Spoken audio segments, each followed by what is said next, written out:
And it says we're live. Yeah, it lies. Yep. Gonna let it start today. Okay. Wait. I gotta get the stopwatches going first. Okay. Apparently, Baylor University of Health has been infiltrated because there is a professor of pediatrics and molecular virology named Peter Hotez, and I do hope I am mispronouncing that name, who is calling for federal hate crime protections to be extended to cover criticism of Dr. Fauci and other scientists. It gets even better. Hotez insists that it's not enough to support such scientists, but you must criminalize attacks on research. Referencing Nazi and fascist movements in history, Hotez argues that good science requires cracking down on the right. His conclusion in this paper, I do quote, as Nobel laureate and Holocaust survivor Elie Wiesel once pointed out, neutrality or silence favors the oppressor. We must take steps to protect our scientists and take swift and positive action to counter the growing wave of far-right anti-science aggression. Not taking action is a tacit endorsement, and I guarantee the integrity and productivity of science in the United States will be eroded or lose ground.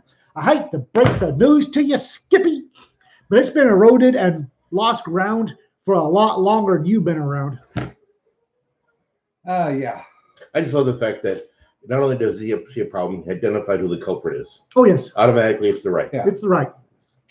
Wow. Oh, you went a minute and 30 and did not swear. That's the thing of it. I'm so proud of you. The bloody party, and I will guarantee you that he is a knob-gobbling socialist. Yeah. Does that come swearing? No, that's why I said it. Yeah. Whose mantra is the science is settled, which anybody that knows anything at all about science, thing that science is settled. It changes all the time. It's not settled ever. Steph, It is if you're a liberal. It's not science. yeah, you're partially right in that academia is not known for its love for the First Amendment unless you're a scientist who wants to broadcast everything you do to the friggin' world, regardless of whether or not it's cleared. No, they don't like the First Amendment unless the First Amendment is being used by full-on flag-waving leftists. Yeah. Well, A leftist is allowed to say whatever crap comes out of his pie hole, and that's protected by the First Amendment. If a leftist wants to say that 4-year-olds know what sex they need to be, that's protected by the First Amendment. If I say Dr. Fauci's a lying sack of what came out of a northbound mule, that's hate crime. Despite the fact he's been quoted as saying they were, quote, noble lies. Yeah. He told lies to save people. A lie is a lie. Yep. you And remember- to go to the next trigger. Hang on a second. Do you remember Hitler had entire legions of scientists that were that? Oh yeah. Well, let's see. One of them was phrenology. They had proved that the Jewish race was inferior because they studied the shape of their skulls compared to Aryan skulls. I think. Remember the whole measurement thing? Yes, that was science then. Yeah. I still think that retroactive phrenology, from the never to be forgotten Sir Terry Pratchett, retroactive phrenology is changing people's psyches, outlooks by putting bumps on their heads. Mm-hmm. A properly applied bump will change a lot of things. A nice warhammer will change the shape of a skull just enough. I would like to apply some retroactive phrenology to Dr. Hotez and see if I get him thinking right. Yeah, John says, and famous philosophers, they were on Hitler's side too. Yes. Yeah. Hey, Sanford. Hi, everybody. Anyway, the next thing that's going to jack people up is California's new rules on bacon. Yeah, what the hell? Because everything causes cancer, including the state. No. I know. It's not. It's my turn. Okay. The California Agricultural Commission, in their infinite fucking wisdom has decided 5 minutes. that they need 24 square feet per pig for the pig to be able to stretch out. If you can't certify that your farm gives every pig 24 square feet, you can't sell to California. Yep. Most pigs in most farming operations have around 14 square feet, which is enough to stretch out and lay down. How big are these pigs? Because if go ahead. Okay, wait. Are they saying that they need 24 square feet minimum to be called free range? No, Period. To sell pork in the state of California, you must guarantee and certify that all of your piggies have a minimum of 24 square feet each. Yep. Pigs are a herd. Well, yeah, they are. They're a herd animal. Mm-hmm. Well, they're also kept in pens. Yeah. In the farming operation. But if you tried to give each one 24 square feet, you would separate them all, and that would cause them undue stress. Oh, no. That does not count. The interesting part is going to be that most of the pig farms in the United States are now owned by the Chinese. I do not see them spending billions of dollars to upgrade, quote, quote, all their pig operations around the United States just to meet California's little happy glad requirement. Oh, by the way, a sailor on board a ship now today only has 36 square feet of private space. Less if you're in the submarines. It used to be 24 square feet. So the California Department of Agriculture is going to give a pig the same freaking requirements that human beings have in the U.S. Navy. There's a lot of jokes about the U.S. Navy that come to mind right now. That's the thing of it is when it was pointed out that a lot of farms don't have the space or the money to expand their pens. The California said, well, if they want to sell to California, they will, and we're the biggest. We are the 800-pound gorilla in the pig world. No, they're not. Do you know how much bacon will cost in California? They just won't sell to California. Yeah. Well, no, you've got some land. You've got fence around the land, right? Mm-hmm. Right. So all you need to do is go out there, cull all the wild pigs till you're down to a population of one for every 36 square feet. Yeah. Right. Now. Sell it to California for $19 a pound. Now, said for they're going from 14 to 24 square feet per pig. So there you go. So now you've complied with California's rules. You can charge what you want because I guarantee you nobody else in the country is going to spend the money to do that. So not $19 a pound, $190 a pound. The thing is, the lady that they interviewed, her biggest seller in her restaurant is bacon and eggs for breakfast. Yeah, she's open for breakfast and lunch. Yep. That's going to put her out of business. Oh, I guarantee you that everybody on the California Agricultural Commission or whatever it was is a vegan. Oh, no, I won't take that bet. Yeah, Raptor says sailors are basically manual laborers, which means Californication state legislature considers him to be basically subhuman. Yeah, no kidding. That trips me off because the other thing is, guess who will not get paid $15 an hour? The pigs? Anybody in the military. Oh, my shocked face. Let me show you it. They don't deserve it. I'll guarantee you that small town cops won't get $15 an hour either. No. Because the money for small town agencies comes from the tax base. Yeah. And if you've only got a population of 4,000 people, you can't pay your cops $15 an hour. You can if you annex a section of the interstate. No. You can't write that many tickets. You can't write really because what's her name's over in Esseline got slapped down. Esseline, Esseline's trying. Well, they've been trying for a long time, but they've only got one officer. Yeah. So you can pay somebody $15 an hour if he's the only officer. That's all he does. Yeah. If you've got 4 or 10 officers, you can't pay $150 an hour. No. For 10 officers. You just don't have the tax base. And it's really not 10 officers. It's depending on what your patrol schedule is. It's triple that number. Oh, it's Yeah, if you need 10 per shift, you'll have 3 shifts minimum. You'll have 50 officers. 50 officers. Yeah, 50 officers. But if your agency is 10 officers gets you 2 per shift. If your agency is 10 officers, that's $150 an hour. And the tax base in small rural counties can't support that. Brennan says, remind me to tell you the story of A1C Hankins at ECAC. And how much money do you make? I think my first paycheck in basic was $192. Something like that. Mine was 152 in 19. It was an E3 in 1970. It was 152. I was an E1 in '85. I think it was 190. That was a long time ago. Yeah, all I remember is being taught how to report for pay. Yeah. And the only time I ever did that was in basic training, because as soon as I got to Fort Eustis for AIT, they're like, fill this paperwork out. Direct deposit. Yeah, that was it. Because the first shirt and CO didn't have time for that crap. No. Well, I remember walking into a gymnasium with a whole bunch of people with shotguns, getting my cash, taking one step to the left, and buying American Express traveler's checks. Mm-hmm. It's like, are you serious? Yeah. Richard said in 69, E1 was $80 or so. Yeah.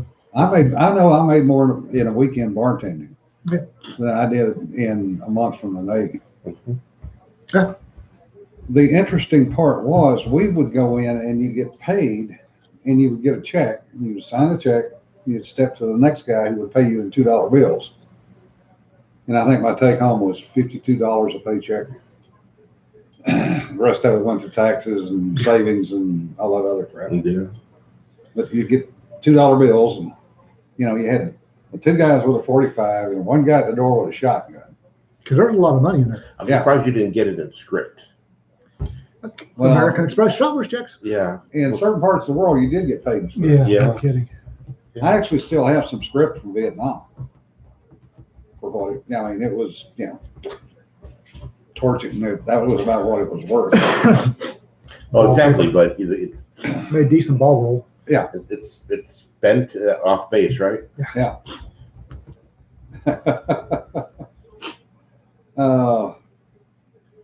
Yeah, Sanford says, I miss being issued a paper check and having an officer there to cash it immediately. Yeah. Yeah, except the dispersing officers hated that duty with. Oh, Lord have mercy. It was that and the mess officer were the 2 lowest jobs on the officer totem pole. Nobody wanted those. I remember No. The VD officer was lower. But that was the Becker checker. Yeah. But yeah, that was Because it was not a medical officer. It was one of your extra duties as, well, you're an officer now, so here you go. Here's your rubber gloves and go start checking. I remember my first duty station, looking up and reporting. You said duty. Yeah. Reporting, and they said, fill out your direct deposit. I said, what the hell is direct deposit? They said it goes straight into your bank account, which I thought was a great idea. Mm-hmm. I signed that puppy. Walked out and there was 3 guys pushing. I mean, they were doing push-ups. And First Sergeant, the hell, they didn't want direct deposit. They will when they're done. All righty then. Well, when I got to Eustis, because I was expecting to get paid in cash, like I did basic, I didn't have a bank. So they're like, well, so I went right off post. There's Fort Eustis Savings and Loan. Yeah. Great people. No, seriously, great people. They for a little kid who had actually no credit history to have them sign a loan for a car. Car at 15.99% interest. No, 24. Yeah. At the 80s, I think it was whatever the standard was, like 5 something. No, it was a lot higher than that. But yeah, but it wasn't a usury fee, and they opened up account for no money. Yeah. And then I took all that information in and filled out my but it was really now it's like then they don't Richard goes, VD monthly report in Korea. 1 case from the Seoul bowling alley. Person responsible was a friend of his. Whoops. Oops. Oh dear. Well, that's Richard, I'll take you back to a different location. Remember Utapau and the bingo numbers in the club? The blotter. All I remember is the blotter of shame. The blotter of shame. Yeah, every Monday for Saturday would stand there and go, Yes. These people over the weekend. And sometimes it wasn't even over the weekend. Now, and D. Kinman said, "Remember the good old days back?" I said, "I remember the good old days back when I was a sergeant on staff duty and having to go to the local jail at 0700 hours on Sunday and get various, I could call them dumbasses, get in the car, dumbass, and not get jacked up for it. Apparently, you can't do that now." Yeah. You might negatively impact their social sense of self-worth. Yes, I'm willing to bet that the hangover some of those kids have did that for them, but RK says, I was battalion brigade S2. Daily duty was to read the MP logs. Found it highly entertaining. no kidding, right? Yeah. Yeah, the bingo numbers in Utapau were the girls that had been examined and had some kind of STD. And they all had their little numbers, and that was how you picked them. Oh, but which type of VD you wanted that? By the number. And they would pop up, Monday morning. So Yeah, number 26. Oh, you hit the jackpot. Go see the doc. yeah, exactly. Well, it's that was fun awesome. times. Yeah, no kidding. When we were young and could stay awake all night long.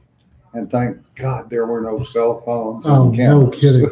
When I could drink all night long and then show up 30 minutes before first formation, get ready to do PT. Can you imagine what these kids, these E1s, E2s, E3s are going, because they're Instagram and everything, or TikToking or whatever. I stress tested my liver through E3. Oh my God. I'm not saying. Sanford says, funny thing is when Monday rolls around and you didn't get in trouble and the CO goes, where's Begley? I had a first sergeant, and I actually went 2 weekends without getting in trouble. And first sergeant looked at me and said, "No, you just haven't been caught." Right. Yeah. I'm not saying there is or isn't, but there may be a picture of me fully clothed, passed out in the shower with it running. Remembering there's somebody in this discussion that wound up in a Baltimore City clink Not me. That was not who me. got blackout drunk and apparently, allegedly, was doing lewd and lascivious acts, performing lewd and lascivious acts upon the statue of a city father in front of City Hall. First sergeant wasn't even mad.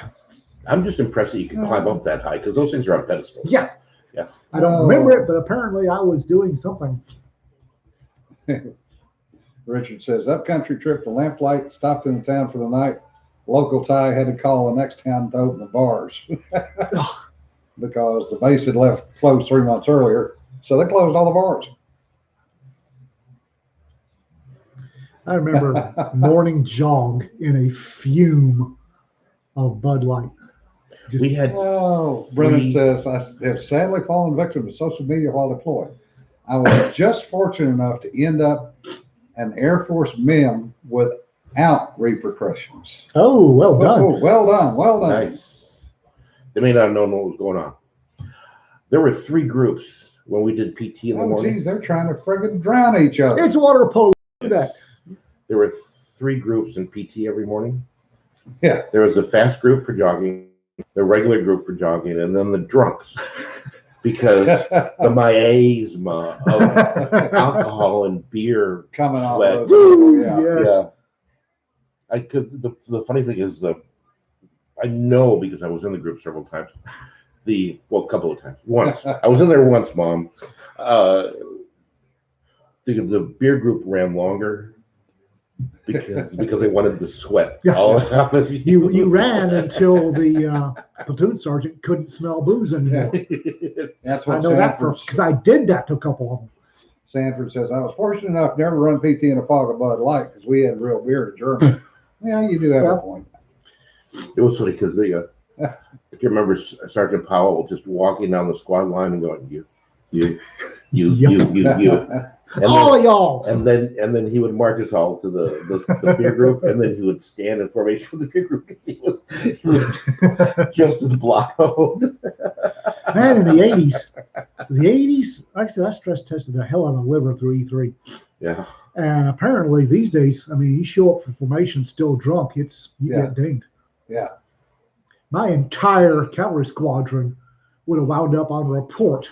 Yeah, the thing is, I don't think we, in the 80s, we looked at PT formation the same as we did regular formation at 8 o'clock. Because if you're drunk at 8 o'clock, that was an issue. Right. But if you show up at 5:30, wavering, weaving, they could run the booze out of you. Yeah, they could run the booze out of you. Yeah. Richard said he had to sign for the same private 3 nights in a row. Oh wow!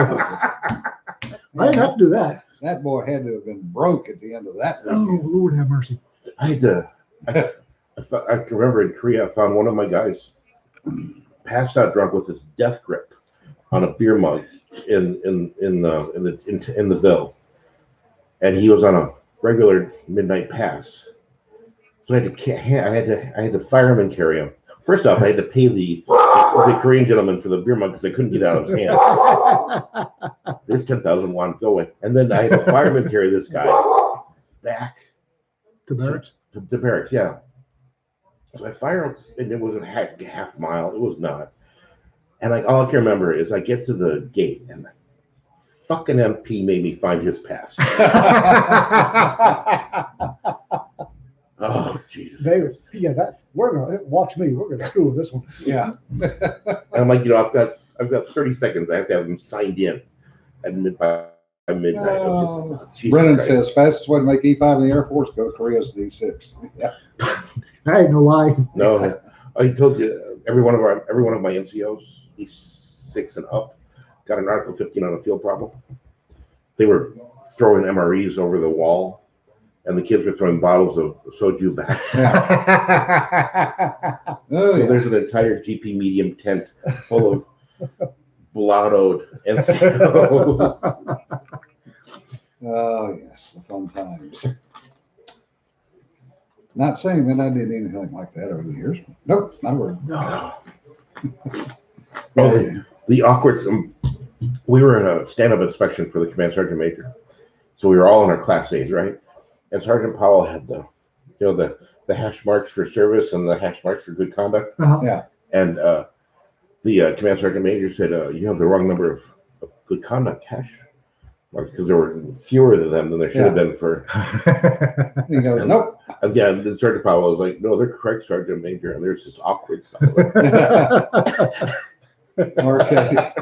RK says her best PT memory was at OBC Fort Baracha. At 5,200 feet, we're running along, and all kinds of hoo-ha macho guys are falling out, gasping for air. Yeah. They were embarrassed as hell until I told them I grew up at 4,000 feet.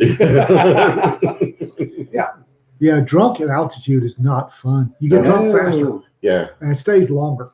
Yeah. It's just a matter of how much oxygen you have in your bloodstream and how fast you can process the alcohol. Hey, Brian, how goes it in Oklahoma City today? Y'all getting any rain up there yet? Because it looks like we're getting some. Yeah, Gonna get some here today. Hopefully, settle some of the smoke. Larry Correa had his Dallas thing last night. We didn't go. Yeah.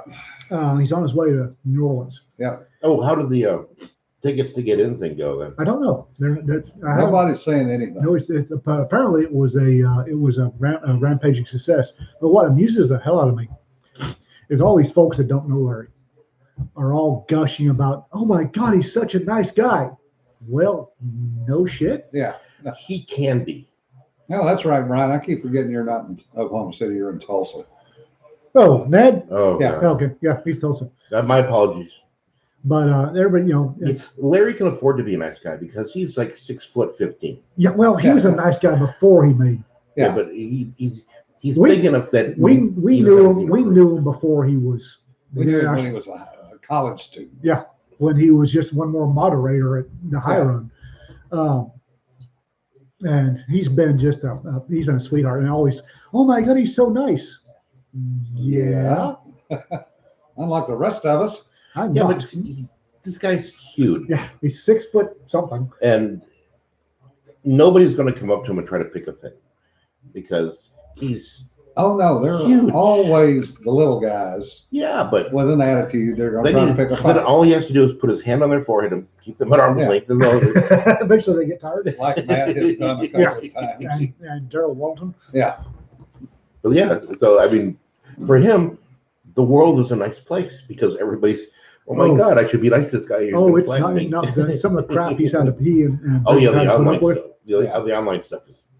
Well, online bled over into real life. I mean, they doxed, they slaughtered him in all the whole yards. Oh, speaking of online shit, I saw an interesting interview with Sarah McLaughlin yesterday evening.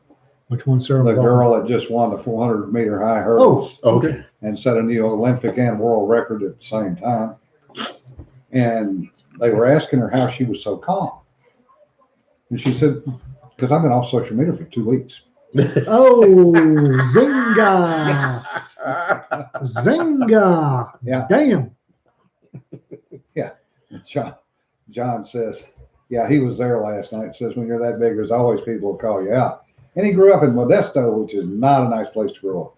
This is true. He grew up in a dairy farm in Modesto. Yeah. Sweet guy. Really nice guy. He's one of my favorite people in the world. Yeah. That's just and Bridget is a hoot. I love Bridget. I still haven't met her, but I don't go to Tom, so. Oh, she'll wander around. She's an absolute sweetheart. I wouldn't cross her, but she's an absolute sweetheart. Al Sanford, I think Larry has had enough physical confrontations over the years. Yeah, but mostly involved just putting your head on their forehead and holding them back. That's something I was bringing up with another guy that we know he's in law enforcement. He's huge. He's 6'9". Yeah. He's freaking walking eclipse. Yeah, nobody has to fight me because we were comparing, and I was in a lot more use of the force. I said, when you've got a drunk cowboy, he looks at you taking off your car and goes, oh, yeah, I'm not screwing with that one. He looks at me and goes, like my chances. He looks at him and goes, been to that rodeo. Oh my God, it's huge. Well, I can't help but think about a friend of mine that's a now retired SEAL who was 5'9" and might have weighed 150. You did not want to cross him. Yeah, but that's a perfect size for a SEAL because you can shove them in the torpedo tube. And fire. And shoot them out. I watched him tear a 6'4" baby seal apart one night in a bar in San Diego. I can believe it. Broke both arms and broke one leg. Remembering what I'm currently in trouble for.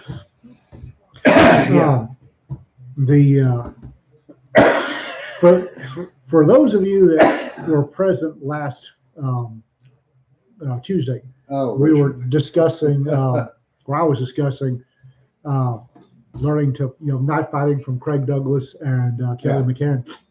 If y'all go to Craig Douglas's page, he's got a simulation, him and somebody else in an elevator. And I want to send it to Mike Massa, but I better not because the scene I did a knife fight in an elevator scene, spot reps. Yeah. And apparently it gave Mike chills. And I want to send this to him just to watch him come apart because it's a well done but wicked. That's a nightmare though. Oh yeah. Oh God, yes. Because there's no place to go. Right. There's nothing beyond arm's length. Everything's arm's length. Everything is cutting range. Yeah. Oh, Richard, you had to go there. Uh-oh. Hag Bar in Bangkok, Thailand had a yearly Katui beauty contest advertised in the Bangkok Post. Katuis are also known as Benny Boys. No, I'm good. Nope. Yeah. I don't have to cup check my date. Well, in Westpac, you pretty much did that routinely just to make sure. Don't want to have to cup check my date. It tends to get you slapped. Well, if you pay them first. I try not to do that. Yeah. Yeah, that's a good point, Brennan. The only reason Larry hadn't had more physical confrontations because people that are pissing him off hide behind computer screens. Yep. and then run away. They're really good at running away. Who runs file? What is it? 770. Mike Glyer. I would love to put Mike Glyer in the same room as Larry. Well, he'd have a heart attack. Well, I'm not sure if he'd have a heart attack or his hover-round would have a heart attack. Yeah. Glyer annoys me. I wound up on his radar for that thing I did for Sarah Hoyt a couple months ago, and I don't like that man. He's a parasite. Larry's right about him. He's a parasite. He's famous for knowing famous people. Yeah. That's it. Yeah. Pissing them off. And he's a news aggregate site, and all he does is collect innuendo and rumors and headlines, and apparently gather Hugos because he has got a shit ton of Hugos. Oh, this Dragon Con thing is bugging me. Okay. The whole we've gone woke. Well, some of them have gone woke. Yeah, but the problem is the Dragon Awards. Yeah. Well, which are anti-woke. Well, now everybody running the con is woke. Not everybody. Just not a couple. everybody. Remember, but if it keeps tilting that way. Remember, it's 40,000 people, so you have a equivalent number of staff. So the staff for Dragon Con is huge, and something I've noticed is the woke are always the loudest. Yeah. Yes. Now, woke people, and you see this on Twitter. They're loud enough that they seem like there's more of them or more powerful than they actually are. It's one guy ranting in a basement. Yeah, but the policy thing. You've got one COVID Karen who's forced a policy through. Yeah. That is meant to piss people off. I'm hoping that the Dragon Con High Command, whatever, is going to take a look at it and go, whoa, because that's what happened last time. Yeah, but that's how all the cons went. You got one person who was woke or whatever you want to call them, and then they would say, well, you know what, my friend's really good at running panels. Yeah. And then that's 2, and then 2 becomes 4, 4 becomes 8, 8 becomes 6. That's how they metastasize. Well, we saw LTV try that 2 years ago. And that got slapped down hard. Yeah, and I bet you if you take a look at it again, actually 3 years ago. 3 years, yeah. But the problem is with Twitter is it's, according to one thing I saw, less than 10%. Yeah, that's the number. It's 10% is put up 80%. Yeah, it's a very, very loud minority. It's a ding-dong snarfing neckbeard who's sitting in front of a $2,000 Alienware computer and yelling at his mom if the pizza rolls are done. Mm-hmm. Yeah. And everybody thinks this guy is 400 guys and they need to appease him. No, shut off his ding-dong supply and move on. Yeah. Yeah, the problem is this person said, I'm just following Atlanta mayor's guidelines. And he or she or it wasn't. It's not, no. But it's out now, and Dragon Con has not contradicted it. I don't know. I haven't been following. But so they might have. I just haven't been following. Yeah, Jesse says, Mad Mike was saying they don't have an official policy yet, and we're about to need a new social media coordinator. Oh, the social media coordinator. They're about to fire the said schmuck. Good. Because I don't want to see the Dragon Awards go the way of the Hugos. No. Especially, the Hugos went. Josh, you do one caliber at a time. Huh? What? Josh, 45 caliber Keith 250 grains mixed in with his 44 caliber 240. Oh God, really? Yeah. Oh, Josh, Jesus. no. You know what that means? If I were him, I would take the entire lot there of 44 and 45s, break them down, and start again from scratch. Yep. No, what you do is you sit down. You have 2 buckets on this side, one label 45, one label 44. All the mixed bullets here and a scale. And you go, that's a 45. And that's a 45. Hope to God you don't get one in the wrong bucket the second time. Right. Well, this 45 is nominally We're not going there. I don't remember what nominally their diameter is, but it's 451, 451 or 455, depending on which 45 it is. yeah. And 44 watt cutters are nominally 429. 420. Yeah. So you. Right now, John says Rush paid a group to find out who all the people opposing him were. Turned out to be like 12 people with hundreds of accounts each. Yeah. Oh, yeah, the sock puppet accounts. Yeah. Yeah, those are starting to come out, and the reaction's been really amazing. Yeah, the three guys named Cooter Theory. Yeah.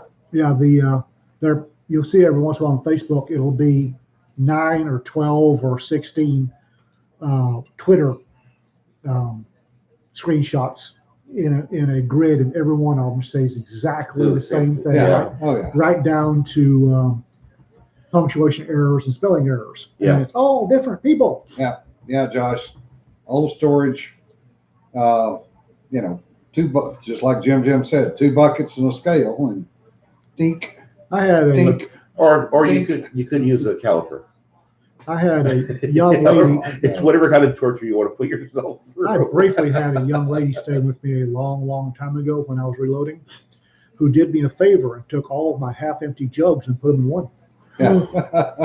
Hey, listen, that's how they load Winchester White Box. No kidding, right? Yeah. Like, baby, what the fuck? Well, it's saving space. You had 6, now you got 1. Were they mixed pistol and rifle Yes. powder? Yeah. Yeah. Yeah, at the time I was loading 7mm 08 and 9mm. This is like Josh says he's using both a caliper and a scale.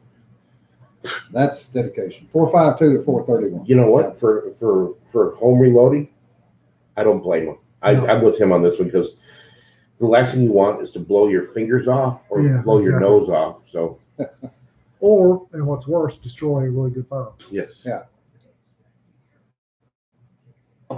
Yes. So wait a second. You're saying that you're okay being No, noseless? it's not an internet meme, Josh. What's on internet mean? What you said. So you're okay being noseless so long as the gun is still okay? Honestly, if it's a really good one, it's like I can get a rubber nose. They sell them everywhere. Yeah. Michael Jackson did it. But by the time they were done, he had no nose left. No kidding. I'm pretty sure that nose was hot exchangeable, hot swappable. Yeah. Yeah. Yes, the ultimate unknown reloaded rounds in gun stores. Don't Yes. ever buy ammo in a Ziploc baggie at a gun show. I have. You're insane.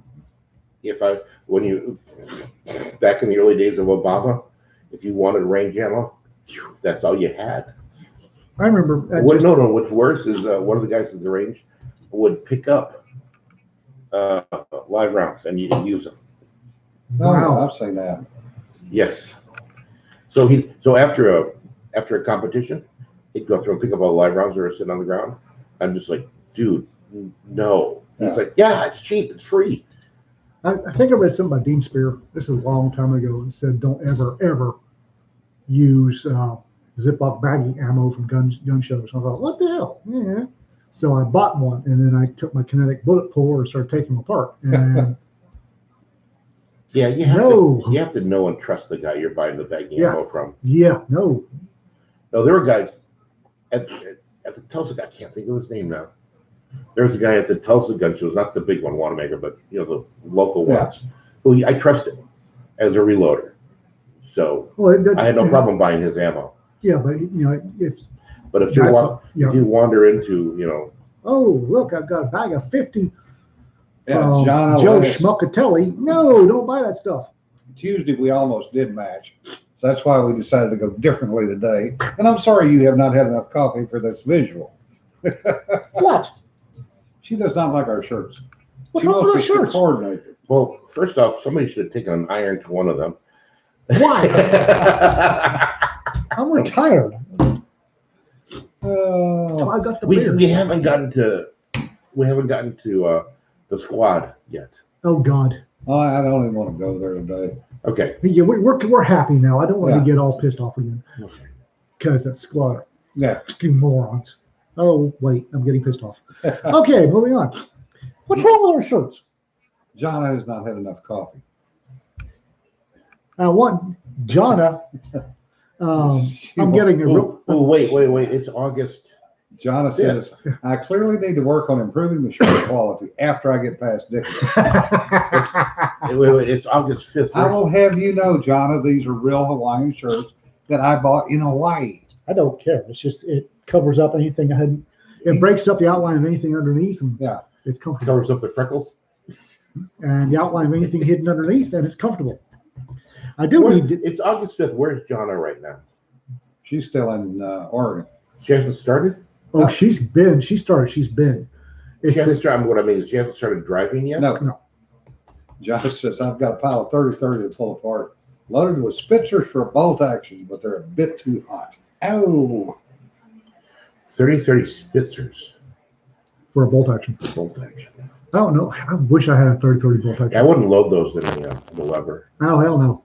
Well, I'm 99. Jesse I'm goes, Savage 99. official uniform of the concealed carry world. Hawaiian shirt. Yes. The 799 used a rotary magazine. Sometimes a box magazine. The tube magazine is what you'd worry about. No Spitzer tube magazines. Yeah. I need to settle down and find somebody that actually make the shorts I want. Oh, we're talking about clothes. Okay. Yeah, that was a digression in a hurry there. Yeah, you shifted topics really fast there. Wow. Because we're talking bullets and you said, I need somebody to make the shorts I want. I am not embarrassed by my shirt, Stanford. Why would I be embarrassed? Just the people. She's embarrassed for us. Oh, okay. Sanford, just the people around him. Yep. Hell, all right. Remind me, and Tuesday I'll wear the hot pink one, the black and hot pink. The problem I have with Hawaiian shirts is I don't like the fabric a lot of them are made out of. Yeah, you got to be careful about the shirts you get. Because they're actually Dillard's has some what they call Aloha or Caribbean shirts out of linen. Same pattern, but made out of linen. I really like those. Yeah, they're just not quite as tough as the Walmart specials. Oh, Stevens 325A single lug bolt action, 1930s. Yeah, that would be a little too hot. Those 30-30 Spitzers would be a little too hot for that one. A single lug? Single lug? Yeah. Yeah. I wouldn't. Damn. I wouldn't shoot a single lug. Just. Rimfire maybe. Well, no. The problem, even with rimfire, is it's a single lug, so everything gets all the forces get concentrated on that lug, which is on one side, which is asymmetric. Yeah. So no matter. How light the loads are, you're still stressing it in one way, and you're just wearing it out. And Raptor says, "Yeah, don't do it. Sonny Crockett might see it and decide he wants it back." Right, I'm wearing the retro rifle shirt on Tuesday. Remind me, I wear the black and pink one. Yeah. You save a lot of money on socks. Sanford says, "No, I want to borrow the black and pink one." Why does he want to borrow the black and pink one? It's Sanford. Oh, okay. And RK says, either silk or cotton, period. Linen. Linen is good too, but linen wrinkles so damn bad. Yeah, I don't care. I have dress Hawaiian shirts. I don't care if it's a poly. I just don't want it to be like, kind of clingy. Yeah. Yeah. So you have to, with Hawaiian shirts or Aloha shirts, you have to be careful the ones you get. Yeah. A lot of the ones that you get off the Facebook Marketplace, I'm sorry, suck.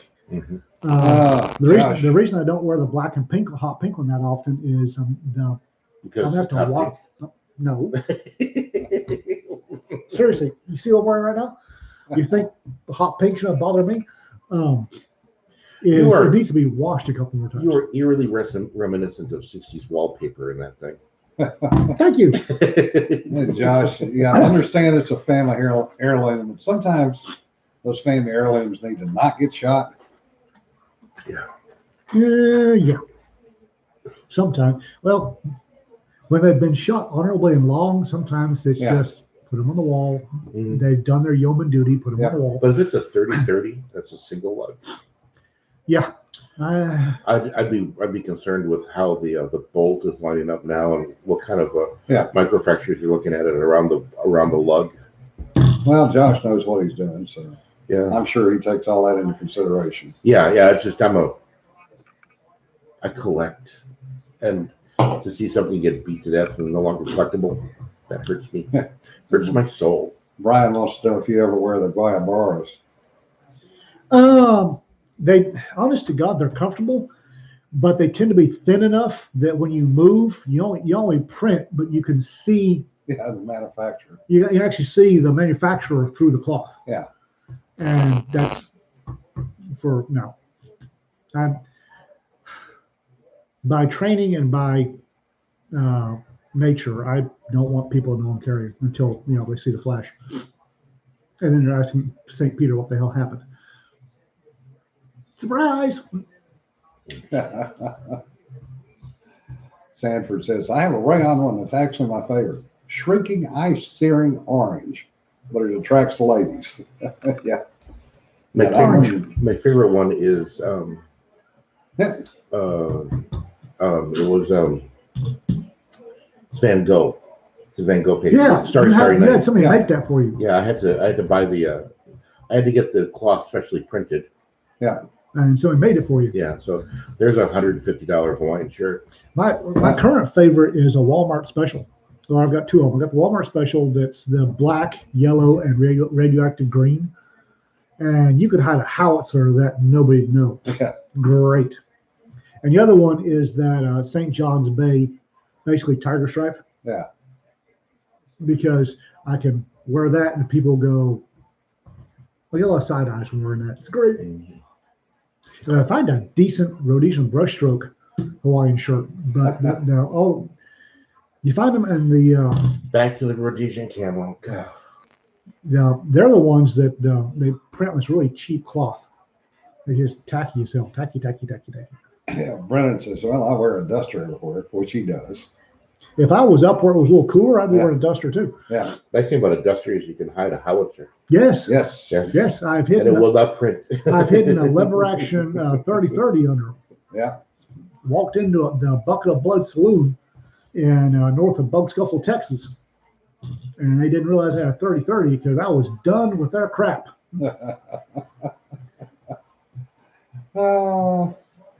After I have to go get a fingerprint card again. And I was, it's one of the cases that I had the road chief of the Banditos spotted, and if one of them blinked wrong, I was going to center him and see what happened. The reason I was chuckling, I remember walking into work in D.C. one day because it was raining. So I've got on the cowboy hat, the duster, cowboy boots, and the security guy goes, stared at me all the way through the entry. Yeah, that's weird. Wait. Was it a black cowboy hat or a white cowboy hat? It was brown. Oh, see, that's ambiguous. If it were white, you were a good guy. But I mean, he glared at me all the way through. It's when I was up in the Panhandle, I wore, going into the fall, it was duster. Yeah. Duster all the time, just a duster. Wax cotton duster. Nothing underneath, just the duster. And then one time I had to go pick up a warrant in Chicago, I think. And Chicago, for God's sake, it's the Midwest. So I fly up in my... No. Chicago's not the Midwest. I thought at the time I was young and innocent. Flew into Chicago to pick up this jackass, and they looked at my duster and cowboy boots like I'd stepped off the surface of the moon. It's like, wow, guys, you've never seen a duster before? How many locking lugs does an SMLE have? 2? Yeah, it's got 2.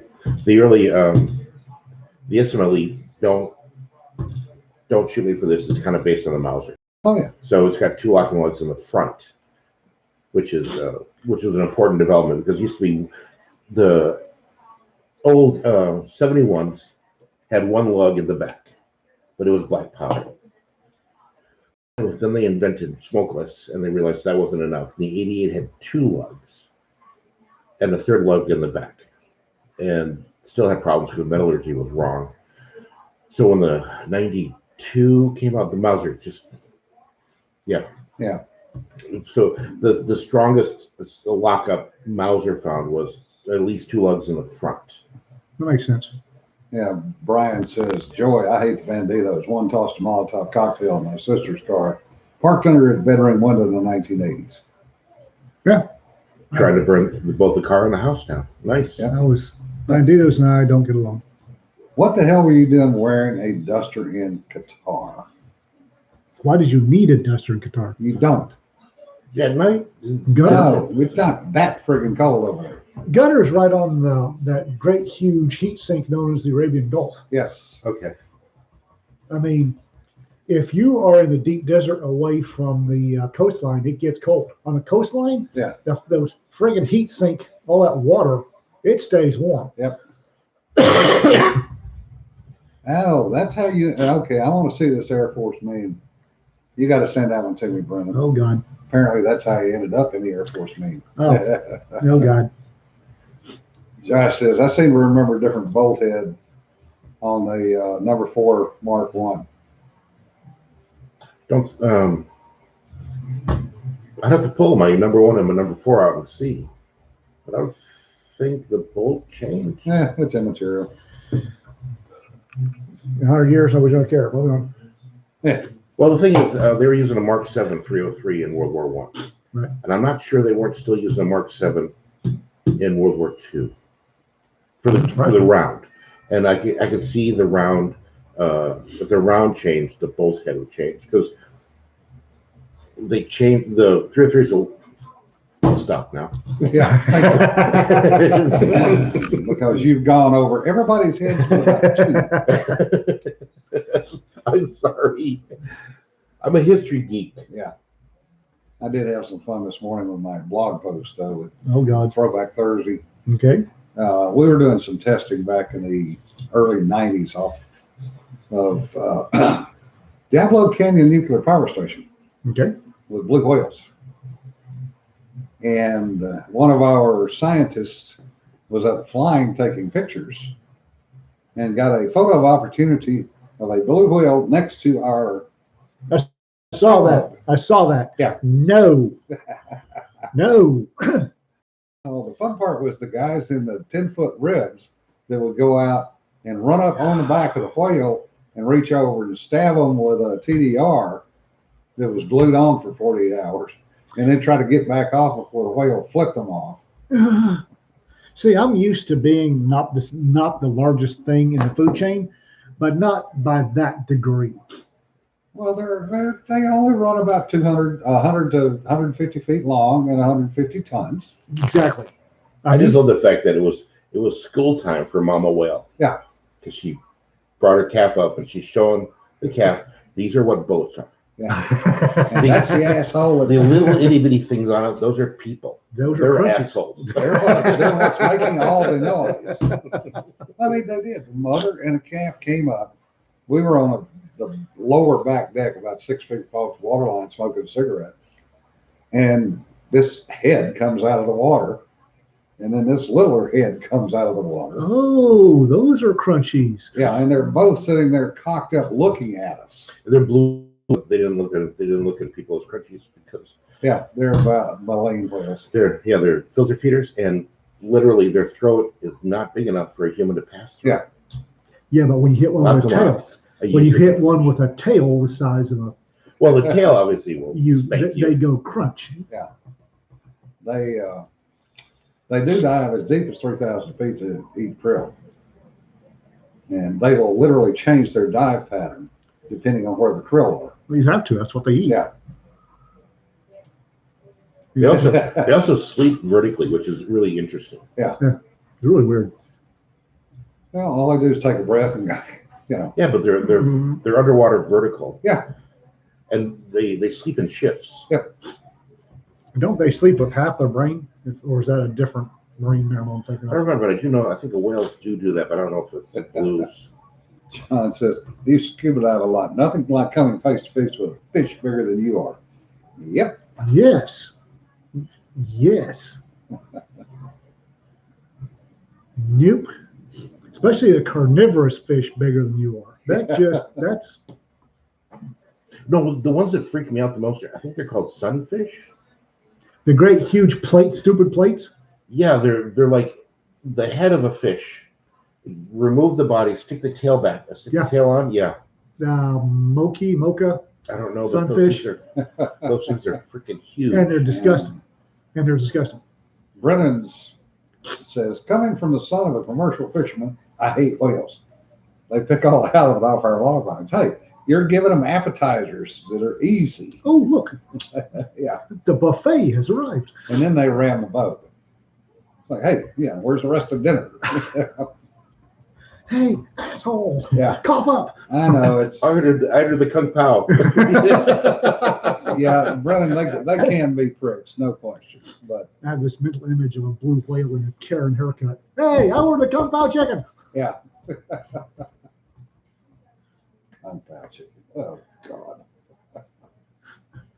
You know they do it. You said buffet, and that's where I went. Yeah. But the interesting thing was watching them down in the pools, the outflow from Diablo Canyon, and then they would spy hunt to sight the channel between the spit of land and the little island. And when you see something that big coming 10, 12 feet out of the water, you get reminded of your actual place in the food chain. yes, yeah. I remember going on a whale watching ride when we were in Boston. They do load you on a boat and go out and look at the whales. The only thing I remember about that ride was they loaded a couple of busloads of school kids who apparently aren't enough to hit the rail before they puke. Oh. So there was a 4-hour ride of just wading through kid puke. All those pixie sticks. Yeah. Ugh.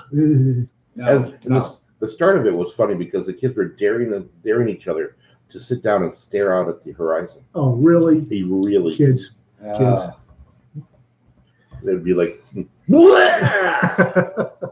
See, I've never had now that I say that, I've never had a problem with seasickness. No, seasick Or is when you airsick. I'm just have 900 Marines all seasick at the same time. any bucket. any bucket in the storm. Well, I mean, we watched the ship go out. It was an HSV.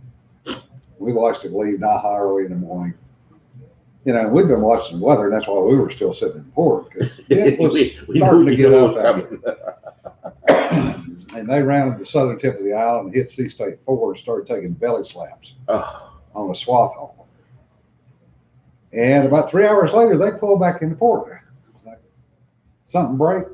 Yeah, and you see the ramp come down, and people scattering, and people puking on the pier. It's like, oh no. Pressure washers and buckets, guys. If you puked on my helicopter, you better damn well puke into your helmet.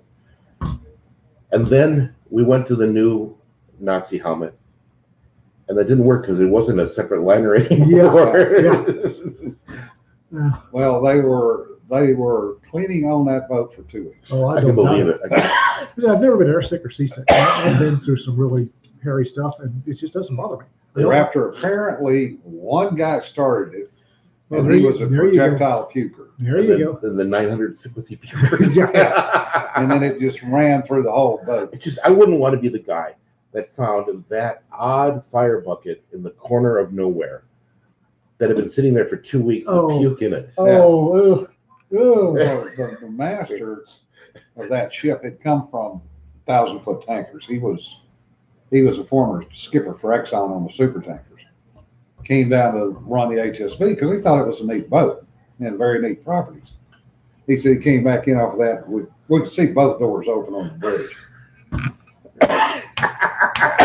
And he's out leaning as far as he can out on the bridgeway. Gasping for breath. where the oxygen is.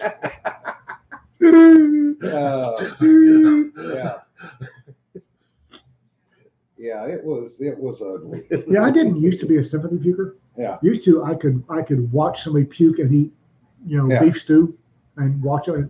But here in the last decade or so, I've turned into a sympathy puker that kind of sucks. And so I know a girl that you could just make puking noises and she would sympathy puke. Yeah. Yeah, we had one. Not that we didn't. One of my jailers, Bonnie Holder. Yeah.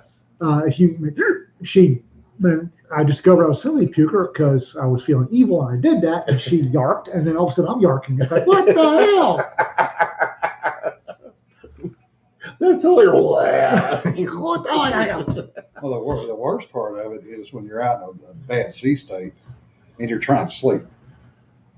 Oh, because you have there's no reference for the movement other than your inner ear, and that's what it is. screws you up. Yeah. And when you're corkscrewing, it's even worse. Yeah.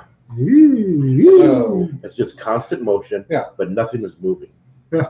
Well, you were moving because you're flopping back and forth in the rack. Bouncing around. Yeah, but the room. Yeah. You don't have any horizon reference. Yeah. No. Yeah. And it makes it worse. So what I used to do was take the poopy suit liner. Well, I got a good roll and pull the edge of the mattress up, throw the poopy suit liner up there, and just, okay, I'm gonna be here for the next however long. Kind of wedge yourself in there and And then get chewed on when they come to wake me up for the next shift. You're not supposed to do that. I got sleep.